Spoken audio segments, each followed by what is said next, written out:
Hello everyone, welcome to my YouTube channel English literature zone. आज के video में जो है हम लोग पार्टीशन, जो कि W.H. ऑर्डन की काफ़ी फेमस पोएम है ना, उसके बारे में पढ़ेंगे।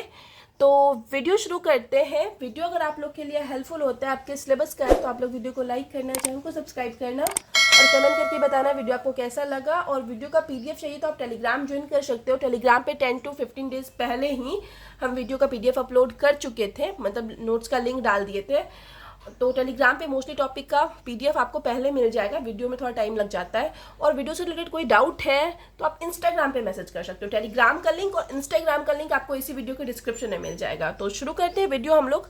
सबसे पहले हम इंट्रोडक्शन मेंशन कर रखे हैं। इंट्रोडक्शन में है कि the poem Partition by W.H. Auden, जो कविता है पार्टीशन, जो कि लिखा गया है W.H. ऑर्डन के द्वारा, deals with the historical event of the partition, संबंधित है ऐतिहासिक घटना पार्टीशन से यानी बंटवारे से, of the subcontinent into India and Pakistan, मतलब एक उपमहाद्वीप का बंटवारा किया गया इंडिया और पाकिस्तान में। तो उसी चीज से जो है ना ये पोएम संबंधित है। सीरियल रेडक्लिफ जो है पार्टेड द सब कॉन्टिनेंट, तो सीरियल रेडक्लिफ क्या किया, इस सब कॉन्टिनेंट का बंटवारा किया on the idea of outdated maps. Outdated maps it means पुराने मैप्स, नक्शे के आधार पर, एंड इनकरेक्ट सेंसस, इनकरेक्ट यानी गलत जनसंख्या के आधार पर, मतलब उसको ना पता भी नहीं था कि रियलिटी में किस मतलब रिलीजन की, कौन से धर्म की कितनी संख्या है, कितने प्रकार के कौन कौन से धर्म के लोग यहाँ रहते हैं। तो ये सब भी नहीं पता था शेरिल रेडक्लिफ को। Inside a brief interval of 7 weeks, और सबसे बड़ी बात ना, सिर्फ 7 वीक्स का टाइम दिया गया शेरिल रेडक्लिफ को ये बंटवारा करने के लिए। तो मतलब 7 वीक्स के बहुत कम, मतलब छोटे टाइम में ये बंटवारा किया गया। It is a political and historical poem, या एक पॉलिटिकल इट मीन्स राजनैतिक और ऐतिहासिक पोएम है। The poem was first published in Auden's 1969 collection. Poem को पहली बार जो है ऑर्डन्स के 1969 कलेक्शन सिटी विदाउट वॉल्स में पब्लिश करवाया गया, ठीक है।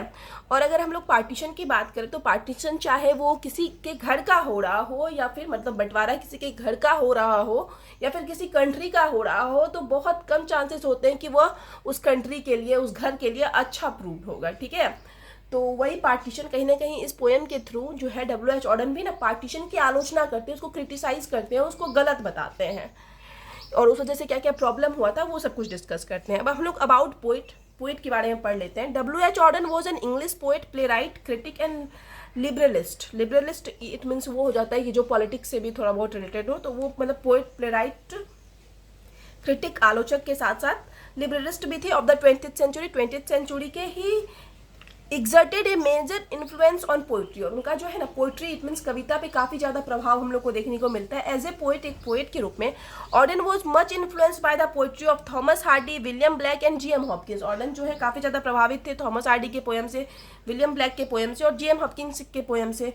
मोस्ट ऑफ ऑर्डन्स पोएम, और ज़्यादातर जो ऑर्डन्स की कविताएं होती थी बेस्ड ऑन लव, वो बेस्ड होती थी, आधारित होती थी लव यानी प्यार पे, पॉलिटिक्स पे, सोशल कंसर्न इट मीन्स सामाजिक चिंताएं दिखाई जाते थे, रिलीजन पे बेस्ड होता था, धर्म पे, एंड पर्सनल मॉरल मतलब व्यक्तिगत नैतिकता दिखाई जाती थी। तो ये सब उनके पोएम का मेनली विषय होता था। The poet published over 20 collections of poetry during his lifetime, अपनी lifetime it means literary career के दौरान जो पोएट है ना, वो 20 कलेक्शन, 20 से भी ज़्यादा कलेक्शन पोएट्री का पब्लिश कर रखे हैं। And best known for his writing style and technique in writing, और बेस्ट मतलब प्रमुखता जाने जाते हैं, प्रसिद्ध है अपनी राइटिंग स्टाइल के लिए और जो टेक्निक का यूज़ करते हैं राइटिंग में उस चीज़ के लिए। Among his world famous poem included, उनके वर्ल्ड फेमस पोएम में शामिल है द अननोन सिटीजन, इस पर हम ऑलरेडी वीडियो अपलोड कर रखे हैं। September 1, 1989, ये भी काफ़ी फेमस पोएम है और बहुत टाइम मेरे पास रिक्वेस्ट भी आया है इसके लिए, बट अभी तक हम इस पर वीडियो नहीं बनाए हुए। Autumn song, night mail, if I could tell you, and the sealed of एक्लिक्लिस, the sealed of एक्लिक्लिस पे भी हम वीडियो अपलोड कर रखे हैं। तो 2 पोएम इनका हम ऑलरेडी बना रखे हैं पहले भी।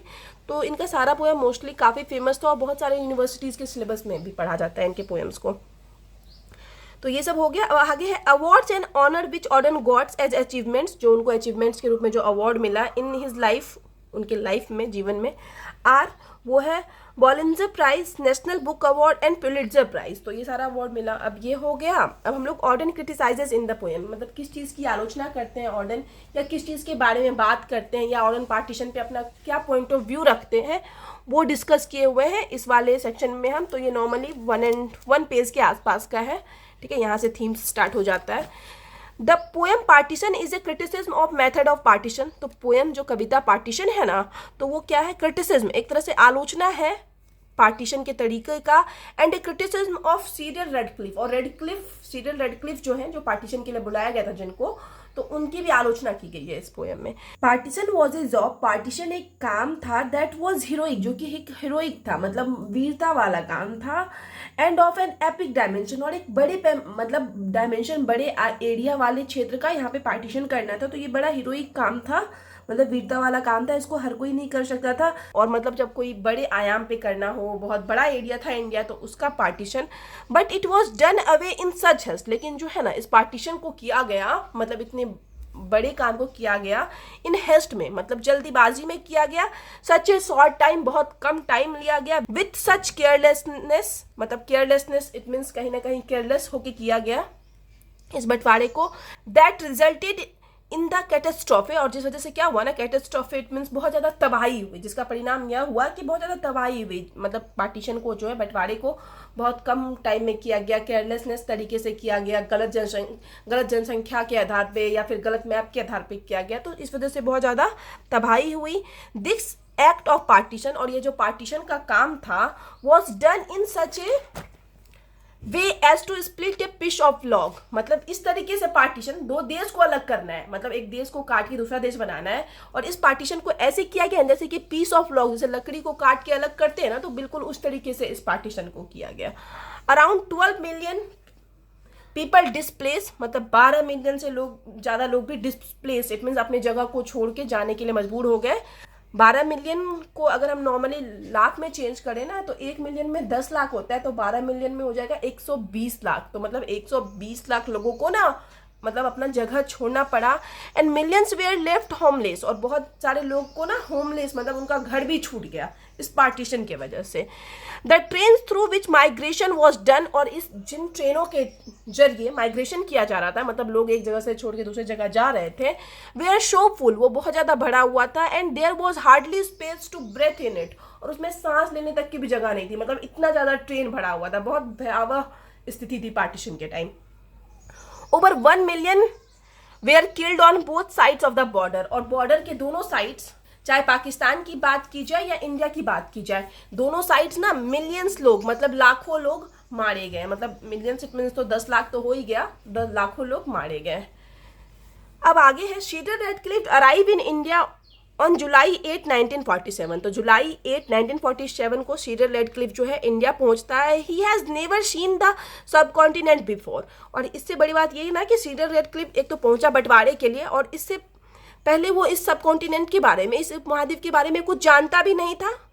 नेवर न्यू द जियोग्राफी, इसके जियोग्राफी इट मीन्स इसके भूमि के बारे में, इसके मतलब जियोग्राफी के बारे में भी, भौगोलिक सीमाओं के बारे में भी कुछ नहीं जानता था। Never knew the population of statics, population का जो आंकड़ा है, मतलब जनसंख्या के कौन से धर्म के लोग कितने हैं, वो भी नहीं पता था शीटर रेडक्लिफ को। And still has given the task to splitting the subcontinent into 2 parts, और फिर भी मतलब कोई इन्फॉर्मेशन नहीं है शीटर रेडक्लिफ को इस कॉन्टिनेंट के बारे में, फिर भी उनको काम दे दिया गया पार्टीशन का, कि इसको 2 पार्टीशन, इस महाद्वीप का बंटवारा करके इंडिया और पाकिस्तान 2 भागों में बांट दो।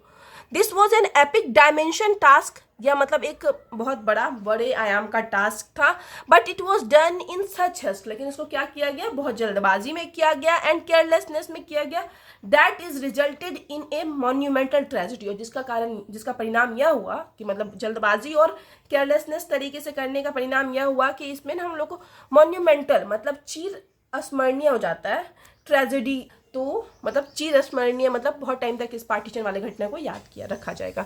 अब आगे themes of the partition, partition के विषय की बात करते हैं।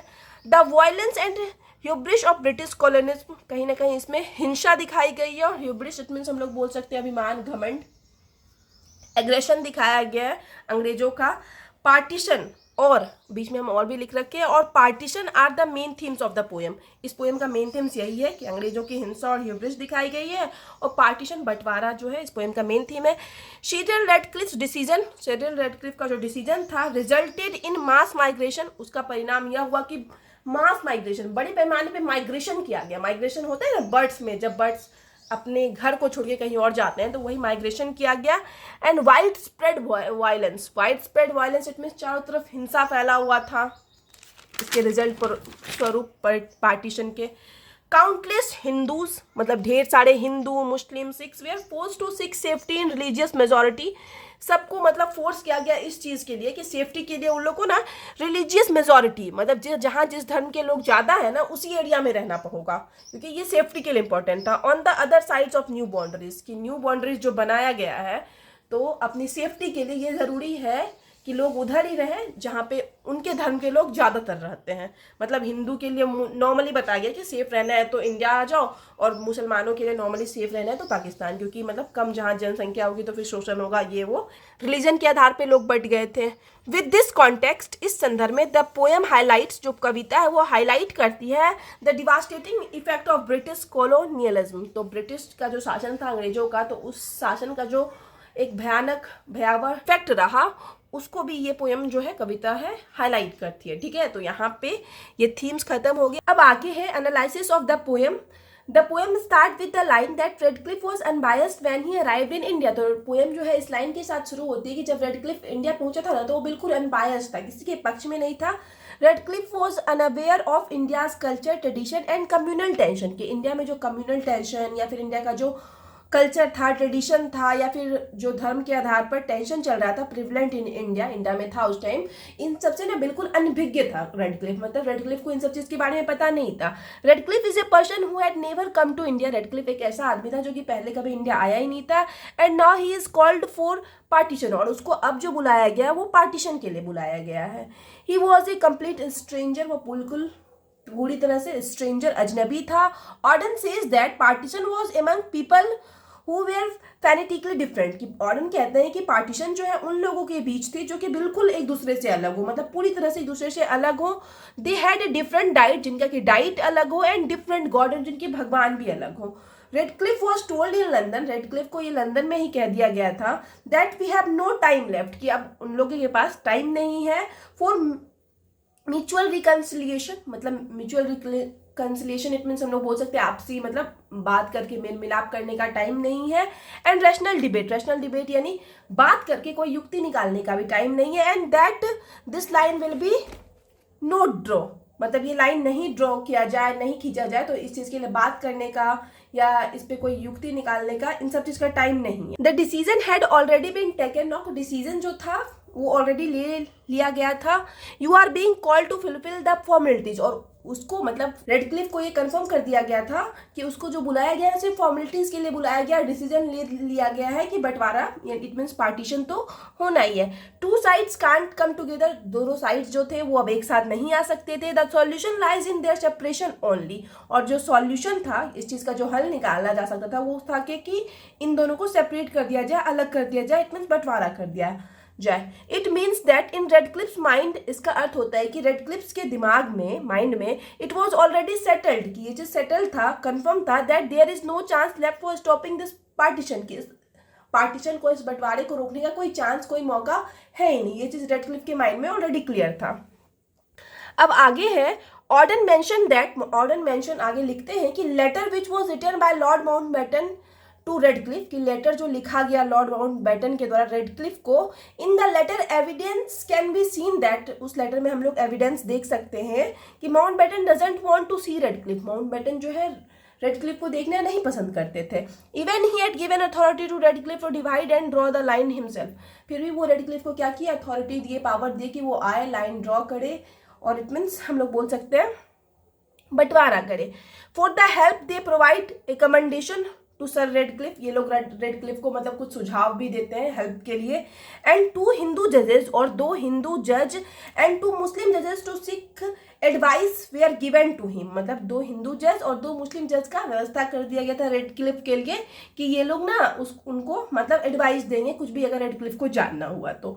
The final decision rested with Radcliffe, लेकिन जो फाइनल डिसीजन होगा, अंतिम डिसीजन होगा वो रेडक्लिफ का होगा। नेक्स्ट ऑर्डन सेज दैट, आगे फिर ऑर्डन कहते हैं कि sir Radcliffe was living in a lonely mansion under police protection, कि रेडक्लिफ जो है एक अकेले मैशन बोल सकते हैं, मकान, घर या महल टाइप का, तो उस मैशन में अकेले रहता था रेडक्लिफ और उसको पुलिस का प्रोटेक्शन प्राप्त था।